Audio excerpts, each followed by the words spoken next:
语文千万字，大家要跟大家做伙来摆一字。今仔日要甲大家小解这字，咱做伙来看到这字就是含，内含的含，涵养的涵，这是文音，鼻音读作含。这个含就是下水道的意思，像咱讲暗沟就是排水沟，啊那暗坑就是下水道的坑。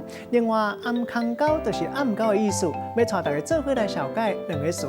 头一个暗坑原来是安尼写，意思就是下水道的坑。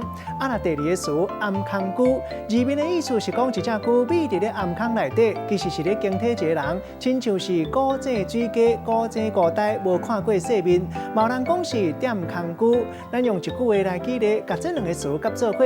譬如讲，伊自细汉拢求伫厝内，毋捌出去世界行行看看咧，毋捌看过暗坑生做圆仔边，袂输敢若是暗坑龟咧，啥物拢毋捌。今仔日小解这一字含，这是鼻音，另外文音读作含，提供互大家来参考。